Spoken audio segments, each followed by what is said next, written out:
It's time to talk Gonzaga basketball. Get ready. It's the Spokesman-Review Zags Insiders podcast. Here we go. Here's Jim Meehan and Richard Fox. Good Monday morning. Welcome back to the Zags Basketball Insiders podcast. Starting duo, Jim Meehan of the Spokesman-Review, Richard Fox. On the television side is an analyst on Gonzaga games. A lot to unpack from a memorable week. Not memorable in a good way in some ways here, Foxy. We'll get to that. First, the game, the week that was, the Zags played extremely well against LMU. Then a very disappointing home loss to rival St. Mary's with some unruly fan behavior, making it a bad scene at the end, a bad visual. But we'll get to all that. We got to catch up on the net rankings. The Zags, I think, fell to 26th or 7th, and they are either one ahead or one behind Kentucky. I can't keep it straight, but one of them's 26th, the other's 27th. That game is Saturday down in Lexington. In the Ken Palm, I think the Zags are 21st. St. Mary's is 7 or 8 spots down from that. So the loss didn't, really impact their computer metrics a great deal. But from what I saw on brackets that I looked at, I think when we talked last week, you could find Gonzaga in an occasional bracket. Could not find them on any of the updated brackets this week. And when they weren't on those brackets a week ago, they were in the first 4 generally. They're now down into the next 4, which is the 5 through 8 teams that didn't make the tournament. One of them had them at the last on the 8th line of that. Can find Washington State on there a few times as an 11 seed in a play-in game. The Gales are in the 7 to 8 range in most of those. Kentucky is a 6 seed. Eastern Washington is now kind of the favorite in the Big Sky. There is a 15 seed, sometimes matching up against Arizona.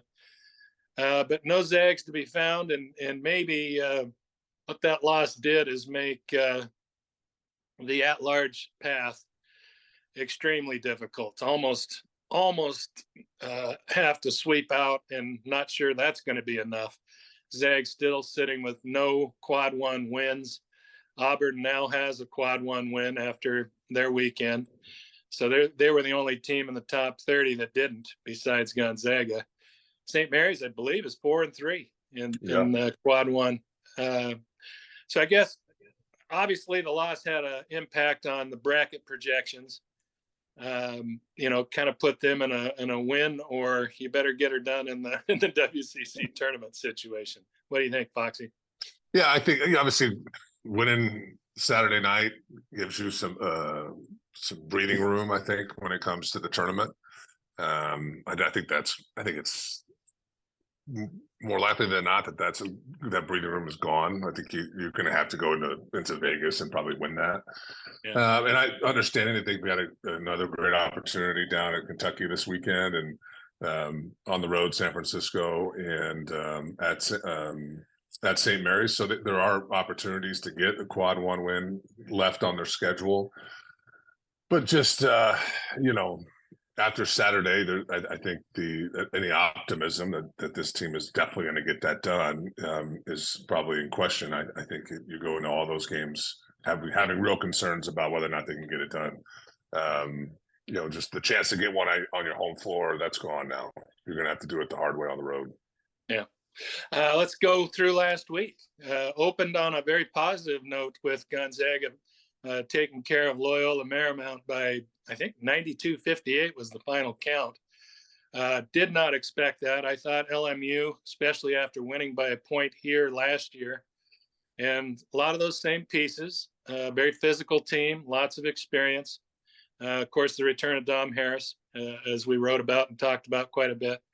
I kind of expected a pretty good fight out of LMU, and the Zags just owned that thing from start to finish. As good as they've played all year, as best 40 minutes they've played all year. Maybe San Diego was in that neighborhood, but I think this was even more complete than that.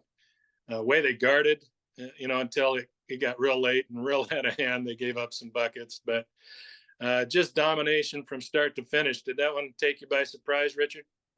Yeah, it did, and certainly, I think Gonzaga plays a big part in a lopsided win like that. But I mean, if I'm honest with you, I just threw that game out of my mind. I mean, LMU was as unprepared to play a Division I game as I've ever seen, at least this year. And that's what surprised me. That's a good coaching staff. They do have some players. I wasn't surprised to see Dominic struggle. That's an emotional situation for a young guy. I was hoping he'd have a good night, just because I think that'd be a great coming home story, kind of, and just happy for him. But look, I mean, LMU didn't want to be on the floor. 20 turnovers, Gonzaga 29 points off those turnovers. Gonzaga's plus 40 in the paint. You expect them to have an advantage, but that is something more. That is a team, and LMU just didn't want to be out there on the floor. And Gonzaga just shot it at such a high level. I mean, there were stretches there where I called the Eastern Oregon game where I thought Eastern Oregon competed harder than LMU. So, I think you want to be careful in those situations, sometimes taking too much out of those games, even though maybe, the expectation going in is it's going to be competitive, and that LMU has some capabilities. But for whatever reason, LMU didn't want to be there that night. And I don't know if it's because it was an odd Wednesday or Tuesday game, whatever it was. But I was just a really disappointing effort by the Lions, and Gonzaga took full advantage of that, and good on them for doing that. And Hickman had another good night. Capped off a 5-game run there where he was really good. And but I don't think there's much to say about that game, Jim. In my opinion, LMU just completely no-showed. Yeah, that was a stinker of a performance. I mean, to be honest, and it was a little bit like the game back in LA. Couple weeks after they had won at the McCarthy last year, the Zags went in there and beat them by, I want to say 40 something on their home floor. It was like complete no-shows. So, and that is, to me, that's unusual for Stan Johnson's teams. They are usually hard-nosed, tough, on the glass, get into you. Those things didn't happen. So I don't know what the explanation for that was. And when you lose that badly, that's not on the staff. Yeah. I'm telling you, when you get rolled like that, it's, I can't, once you get to this level, look, I coach my kids' teams. They're 7 years old. You coach effort all the time. You encourage them, hey, get physical, go get the rebound. When you're playing Division I basketball, the one thing I shouldn't have to worry about every night is whether or not you're going to compete. Yeah. And so in the second half, it almost looked like he just wanted his guys to take their medicine. And I'll confess, I turned it off with 8.5 minutes left. I thought reading would be more productive. It was such a bad. I haven't seen that in a long time. So let's move on. It was pretty embarrassing for the Lions. Hey, coincidentally, I started writing with 8.5 minutes left in the game and kind of stopped watching. So you love those nights. You're like, I got way under the deadline. I'm out. Well, let's move on to St. Mary's in a game that is still reverberating in these parts. A lot of time to prepare for the Zags. They came off a pretty good tune-up, obviously, over LMU, and then got off to a nice start. Got up 9 early. St. Mary's just had a dry spell from the field to open that game. I don't think they had a field goal for 6-7 minutes, something like that. And the Zags were out early, but as the Gales often do, they kind of settled into their pattern of offense and defense. Very patient on offense, kind of catch you up a little bit when they can. And then defensively, just one of the better teams you'll see on not ever getting torched by ball screen action. They'll give up buckets, everybody does, but they have a good way of staying in front or helping without getting too stretched out and giving up the three or the dish to the big, whatever. And then they're pretty good on the glass. So the Zags won that game on the glass. A little bit of a surprise there, but I guess the biggest thing that stuck out to me is Gonzaga kind of faded. in the final stretch after leading most of the second half. Gave up an 8-0 run, fell behind by 5 at that point with 3 minutes, 2 minutes, whatever it was, and couldn't get it back. And I thought kind of lost their way both ends of the floor there. It was not one singular element. It was a pretty complete fading on both ends of the floor. What'd you see in the decisive stretch, Foxy? Yeah, man. It's interesting that the decisions you have to make as a coach and as a staff, and if you get it wrong, how you can look back and point to that decision. Saxon gets his 4th foul with 5:34 left. Bennett decides, I'm going to roll the dice. I'm going to play my guy. Yeah. Ike gets his 4th foul with 5:17 left. Mark considers it and decides, I'm going to take him out. Now, mind you, 2 weeks ago against San Francisco with, I think, 6:34 or thereabouts, Ike gets his 4th foul, and Mark decides, I'm going to roll the dice, and Ike basically takes him home. Yeah. So he takes Ike out. At the 4:40 mark, Hickman misses a shot. Mind you, Hickman coming into the game was averaging 17 a game over the last 5, shooting over 50% from the field and 41 from 3. On the night, he has 7 points, 3 of 12, 0 of 5 in 37 minutes. Misses a shot. 4:27, Huff commits a foul, 20 some odd feet away from the basket, trying to deny Saxon the ball. At the 4-minute mark, Huff misses a 3. 3:36, Meehan takes Huff off the bounce because St. Mary's immediately decides we're going to put Huff in every action. Hits a relatively tough layup, but hits it. Yeah. At the 3:06 mark, Hickman misses another shot, a 3. At 2:37, Jefferson off a little easy pick and roll between Greg and Huff, knocks down a 3. All of a sudden, 8-0 run, timeout. Gonzaga's or St. Mary's is up 5. They were down 3. Yeah. That's your game. Now, there are plenty of moments in the game, missed shots, missed assignments, you can look back on and say, you've got to do that. But it's those stretches where I think. And the Ike, they tried to get Ike back in the game at like 3:45, something like that. He sat at the scores table while it went back and forth, and St. Mary's took the lead. And the other thing I was going to say, because you mentioned the rolling with his guys, he left Marshallonis and Meehan out there with 3 fouls for, I don't know, that was like 15-minute mark of the second half. So and they do play a way that they don't get play a lot of minutes. All their guys do, just like the Zags do. Mm-hmm. But they do play in such a manner, they're not breaking, they're not in transition. They don't play, helter-skelter. And defensively, they're pretty solid. So I think there's some trust there. But it was almost worth a chance to just burn a timeout at that time to get Ike back in. But I think they were down to one timeout at that point. They were, because at the 8:01 mark, Greg gets the offensive rebound and Watson calls a timeout. Well, yeah, there was a scramble for the ball. I think you're right. Yeah. And you thought, that's you don't get on guys for that because they're hustling, right? Yeah. And as a player, you're not in the moment scrambling, thinking, okay, we have 2 timeouts left, and there's 8 minutes left in the game. We probably, you're just trying to make a play, and that happens all the time. But yeah, you've got 1 timeout left. You don't want to burn it. Had you known the officials were going to stop the game 3 different times for over 5 minutes, you probably would have used it and gotten Ike back in the game. Yeah, that's a separate conversation. But I think that stretch. You talk about the depth issues. Look, St. Mary's played 3 guys off the bench. Gonzaga plays Stromer, Luka, and Huff. Barrett comes in, plays 14 minutes, does not score, but has an impact. Doesn't hurt them, plays hard. Ross, the little point guard, only plays about 8 minutes, but right away plays confident, makes some plays, gets a rebound right when he's in the game, knocks down a shot. It's effectively a 0 from Stromer, Luka, and Huff. Gonzaga would have gone with their starters the entire second half had Ike not had that 4th foul. Yeah. And you think about those fouls for Graham, he's such a good player and his impact is so outsized. But some of the fouls he commits are just bad fouls. Yeah, reaching 20 feet from the hoop. on the top of the key. There's just no, and yes, but did he get a couple bad calls? Absolutely, but you know that, like, that's baked into your program.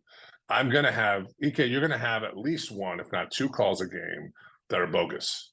You know that. We know that. So because of that, we can't have the silly reach in at the top of the key on the 3-point line. We can't afford you to do that. So, it's I think that stretch, fair or unfair. We can certainly talk about the officiating and that impact, but that's not what cost them the game, believe it or not. And I thought, Meehan just did not play well last year against Gonzaga, other than that last stretch at their place. Yep. And he's been up and down this year, but he was awesome. I mean, he made shots. Gonzaga really couldn't get him sped up. I thought Marciulionis, despite the foul trouble, was really solid. Those two combined for 1 turnover, 5 assists, 31 points. Jefferson is as improved a player as I've seen in the league in a long time. Last year watching him as a freshman, at least I personally was thinking, I don't know if he's good enough to play in his system, Bennett's system. He matched up with Watson incredibly well, and he played all 40 minutes. Those two matched up for 40 minutes in that game, and Jefferson more than held his own against Anton. And quite frankly, that's a big part of why I think St. Mary's is able to give Gonzaga problems, not just this year, but historically, is they've got the players up front where they don't have to help as much. I mean, Saxon and Jefferson effectively played EK and Watson to a draw. Yep. And there's no other team in the league that can do that with their front line. Maybe you say USF if their guys are on that night, but it's the one big advantage Gonzaga has. They don't have it against St. Mary's. And so as a result, your guard play matters more than it usually does. And at least Saturday night, I thought St. Mary's guards were just better on balance than Gonzaga's. Well, Marciulionis and Jefferson, from the start of the year, if you watched them during their losing streak, they lost 4 out of 5, 5 out of 6.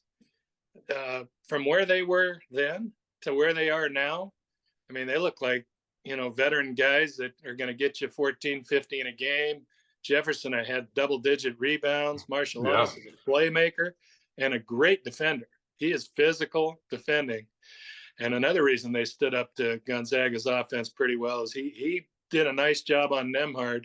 Ryan got his points, don't get me wrong. And Ryan played well. He had a nice I thought Ryan was good. He got to the rim. He hit the 3, deep 3. I think he had 18, but he had 1 assist. The Zags had 5 assists. And that is directly related to how they guard. And and Ryan has 3 turnovers. But what makes Ryan special is his ability to make life easier for everybody else. So if you shut off his ability to create and make him a scorer, he made his shots. He was awesome. Nembhard was totally ready for that moment and made winning plays. But 1 assist, this is a guy who's generally getting 5, 6, 7, 8 in league play and making life so much easier for guys like Huff and EK and Watson, so on and so forth. So now you eliminate that entirely. And I thought they did a really good job changing their on-ball, their pick and roll coverage. They would go under at times. They would try to go over. I noticed, and I'm going to have to watch it again, but it felt like when EK set the ball screen, they'd go over and understand that EK was going to roll to the basket. So, Saxon can kind of stay tethered enough to EK, but handle the drive. If Greg set the screen or Huff or even Watson, they'd go under and let the big stay attached to the ball screener. They're just a smart team. They don't just give you one look defensively. There's a lot of nuance to how they guard. I do think it's worth saying it was a great game. It was. It was a great college game, and if you love college basketball, Saturday may have been the best day of the year with all of the top 10 matchups, and to end it with those two playing, that was a great game. A single possession nearly the entirety of the second half, obviously until that stretch with EK on the bench. So I think it's not as if you left that game thinking Gonzaga, St. Mary's is far and away a better team. Yeah. I think you just leave that game thinking, man, Gonzaga's really put themselves behind the 8 ball here. They just don't have any room for error now. They have to somehow manufacture their own destiny here and create these opportunities, or who knows what you and I are talking about after Selection Sunday. Well, look, they have to show that they can beat great teams. They can beat good teams. They can beat, I think San Francisco is in the 50s in the net. Yale is up to 80 something. Syracuse is in the 80s. SC is in the 90s. Those are good teams, but those aren't the kind of wins that are going to, complete your resume. They've got to show they can beat St. Mary's, Kentucky, all those chances they had in the non-conference that they didn't get done. That's the line of delineation there. They can beat the good teams. They've got to show they can beat the bigger dogs. And until they do that, I think there's going to be a lot of questions about their worthiness to be an at-large, or make it, or it's going to force them to obviously win the WCC tournament is the ultimate outcome if they don't. If they were to beat Kentucky on the road, if they were to stay clean in conference, beat the Gales in Moraga, maybe they do find their way into an at-large, but they've got to show that. That's the difference in this team and all the other Zag teams. But let's move ahead. We got still a lot of ground to cover. And one of the things that people are probably still talking about was the end of that game. It was turned into replay central, 3 or 4 replays. Officials had both coaches barking at various points at different calls, but the Kennel Club, not the entire Kennel Club, obviously, but a select number in that crowd voiced their displeasure by showering the court. The first time really showered the court with cups and bottles. I think they had rally towels that they threw out there, some other items, debris all over. And that is something I've never seen at Kennel. I've only seen it a couple of times in the conference. One time at Santa Clara, a real tight game in the second half. A student threw something on the court, technical foul, and the Zags converted and kind of pulled out that game eventually, thanks to that call. When the Zags, I think there were 3 instances. After the game obviously was one, but twice during the game they threw stuff on the floor. Mark Few, the players all went over trying to get them to calm down. They made the announcement on the court, over the PA that, you're subject to being kicked out, technical foul is possible. I don't know how they didn't call a technical foul by the amount of stuff on the court. I think they'd have been well within their rights to do it. But the bottom line is, I don't care what you think of the officiating. I don't care at all. If that's the response, that is just a bad look for you as a student, the student body that has had a lot of goodwill built up through the years. They're always ranked in the top 10 of crowds and environment. And then that reflects on the university.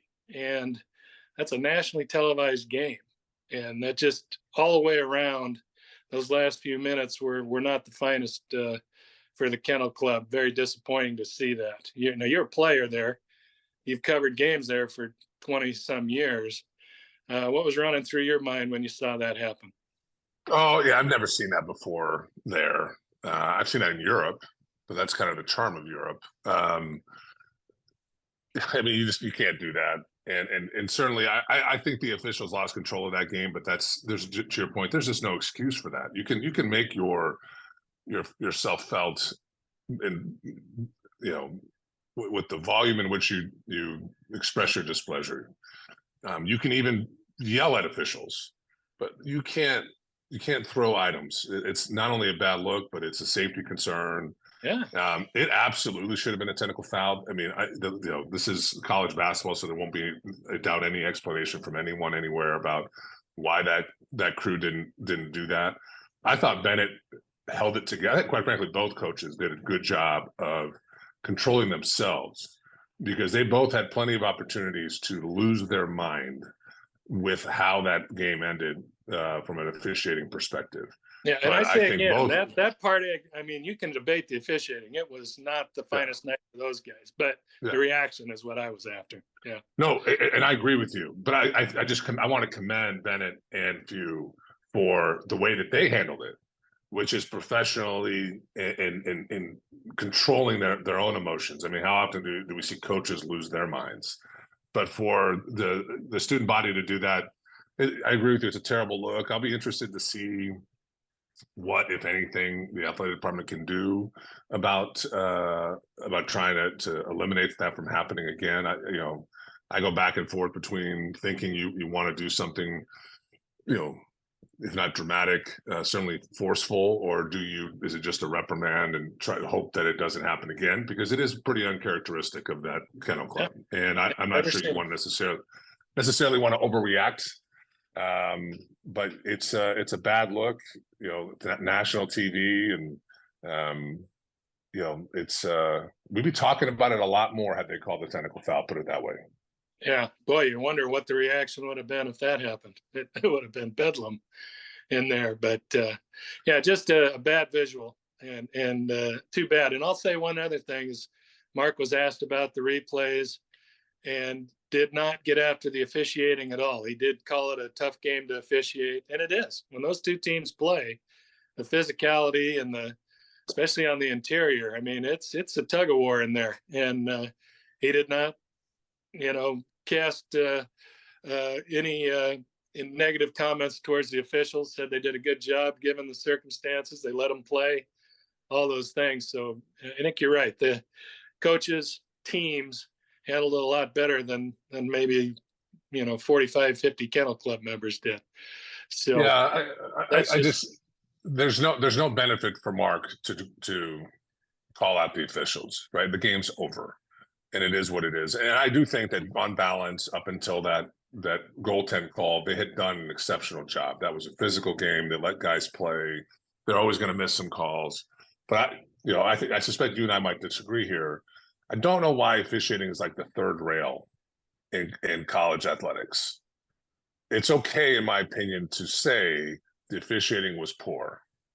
This is if you write something inappropriate and you get called out, that's inbounds. If I'm calling a game and I sound like a moron or I say something inappropriate, it's appropriate for me to be criticized. I think it's okay to say that the officiating crew in that game lost control over the game.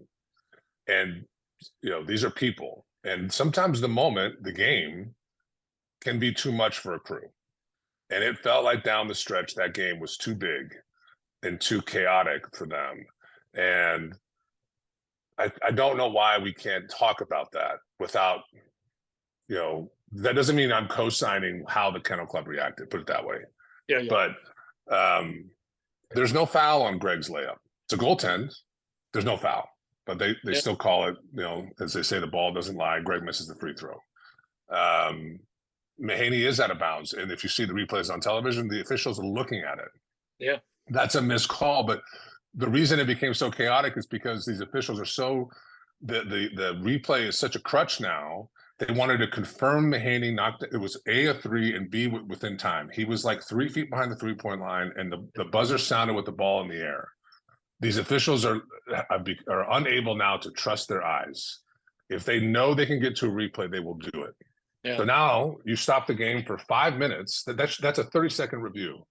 And of course, someone at Gonzaga decides to show that replay. How many times, I don't know.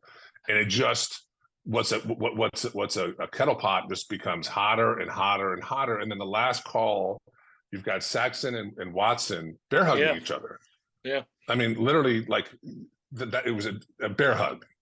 They're both grabbing each other. He calls the foul after the buzzer goes off. That's a shot clock violation, right? And so you just have these moments where, part of your job as the officiating crew is to control the energy in the environment and to not let something like that spin out of control. And I just thought that crew did not do a good job of that. And I think that's okay to say without saying that cost Gonzaga the game, because it didn't, or that the Kennel Club's reaction was appropriate, because it wasn't. So that's my 2 cents about the officiating. Again, to be clear, Gonzaga lost the game because they made mistakes down the stretch, and St. Mary's made plays. Yeah. And the Kennel Club Certainly, behaved in a way that you hope you never see again. But I think it's okay to say the officiating was not great. No one's taken that. No one's taken that last 5 minutes and using that at an officiating clinic as to how to handle that kind of stuff. No, I co-sign. Sorry, I'm off my soapbox. I apologize. No, that was well said, and I co-sign on all of that. And I should point out the review was not Mahaney in or out of bounds. They can't. No, I know. Apparently they can't. They apparently can't review that. It was the shot clock and is he behind the line? That's something they may have to look at. Yeah, but you don't have to review that play. That's my point.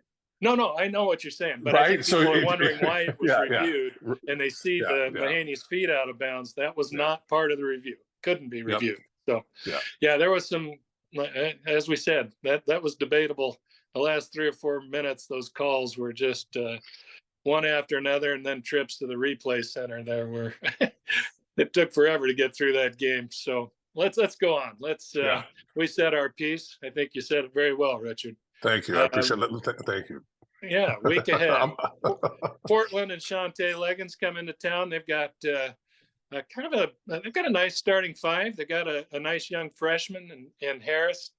They've got bigs kind of by committee, and then pretty good guard line with Tyler Robertson, the old Eagle, Gorosito, Vukasin, pretty capable scoring unit.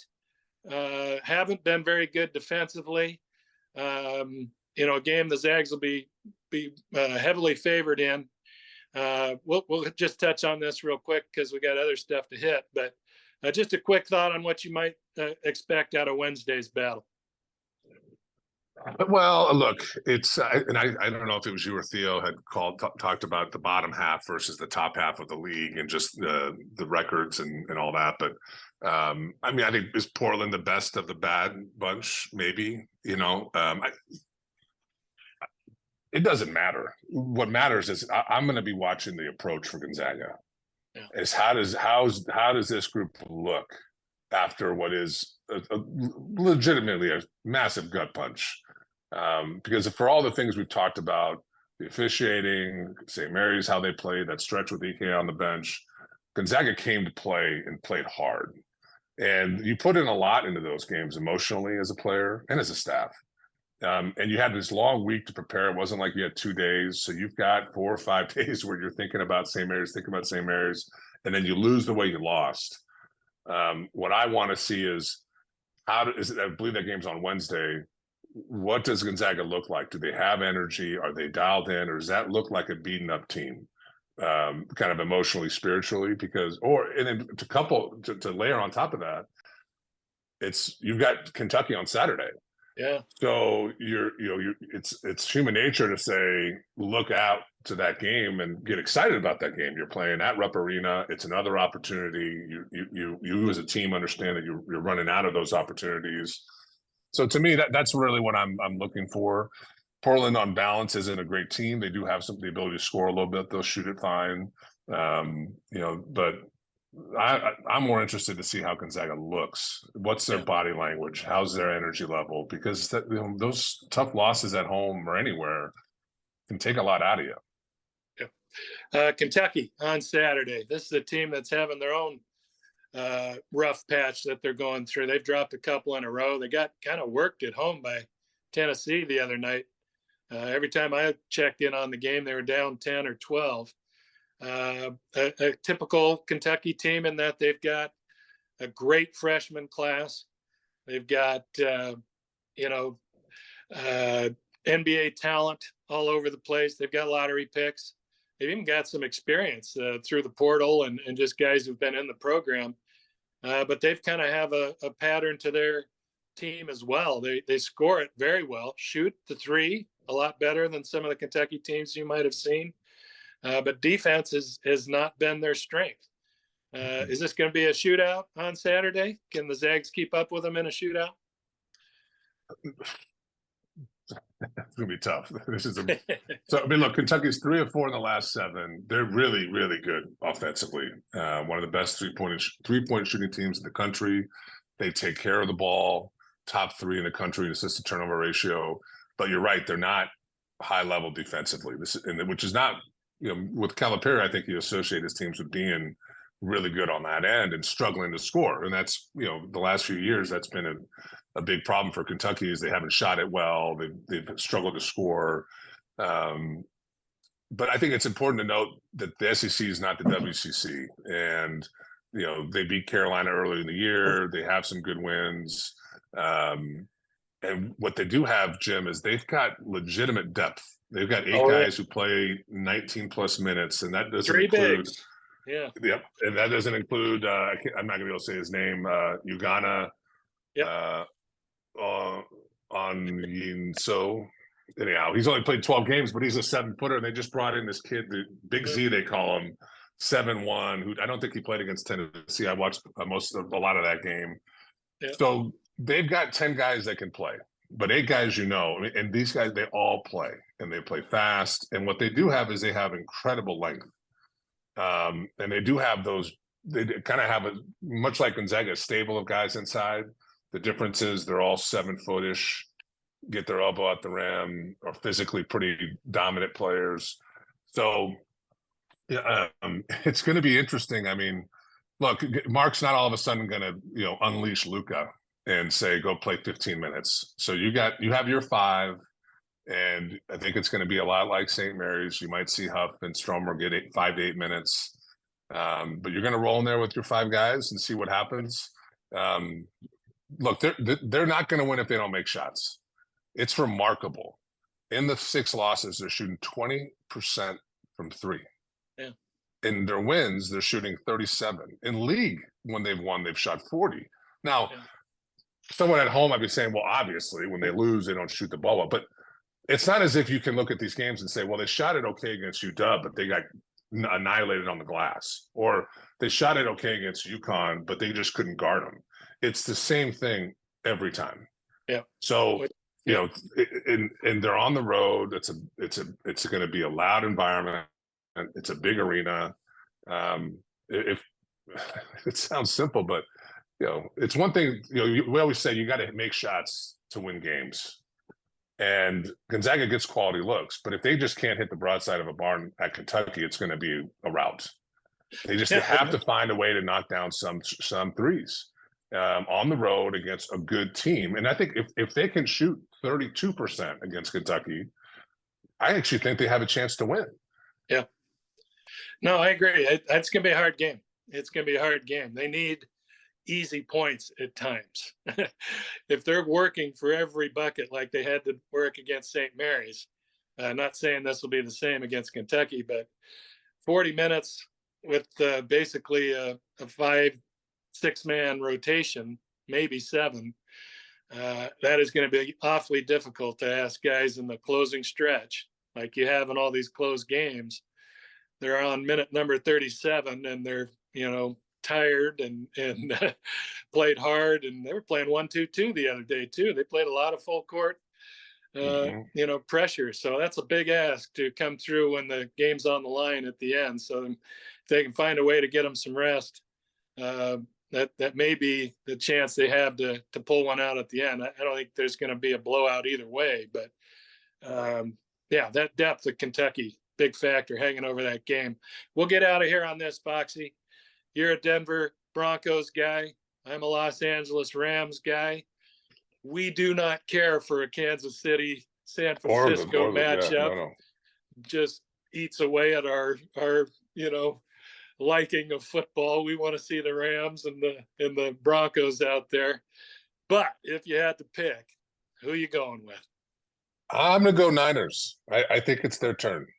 I know Kansas City and Mahomes is the new Tom Brady, and things seem to go his way. But I don't know. I think Shanahan has been knocking on this door for a long time, as have the 49ers. And, Purdy's pretty good in warm weather environments. I don't think we're going to have any bad weather that's going to get in the way. But I don't know. What's hilarious, before you give me your pick, what's hilarious is my wife and daughter want to watch the game only because of Taylor Swift. Oh, I was going to say the commercials or what? No. Like my daughter when are they going to show Taylor? And we will have Taylor Swift music playing during the game. It's crazy. I mean, is this going to be the most watched Super Bowl of all time? I mean, think how many fans she's brought in to Oh yeah. football that weren't anyhow. So we've got. My wife has graciously decided that she will host Super Bowl Sunday. We've got some friends coming over, and she's an awesome cook, and I will pretend to help around the kitchen but basically watch football and eat too much, and it'll be fun. So who do you have? Well, first of all, tell your wife to record you singing the Taylor Swift songs, the lyrics. I want to hear that. I could go to one of her concerts right now and sing along, buddy. It's on in my house all the time. Well, you're miles ahead of me. One of my youngest daughter might have been Denver to watch Taylor Swift's concert last year, traveled to it. So nice. You're right. And they won't have to wait long for Taylor Swift sightings. So there'll probably be 50 camera shots of her throughout that afternoon during the telecast. I am with you on this one, Foxy, and it hurts me deep inside. I was going to say, I'm picking the Niners. I think they lucked out that the Rams got beat in the playoffs and they didn't have to play the Rams again. I think they've lucked out in a lot of ways. Baltimore is the one that not lucked out, nothing that they could do on their own. But the Ravens were the ones that tagged them pretty bad in the regular season. Well, they got eliminated too. So I think it's a good matchup. I do not think I'm smart picking against Mahomes, but I am picking the Niners, and I think they'll get it done. So, hey, that's going to do it. The AP poll just came out. St. Mary's is just outside the top 25. Washington State is receiving votes. Looks like Gonzaga received a couple votes still, or one at least. And they're at the very bottom of the other receiving votes category. So that's the latest on the poll. That's the latest on the Zags. We're here every Monday. So come back around, check us out each Monday. We'll have this posted in about an hour or two. Thanks for joining us. Catch us next Monday.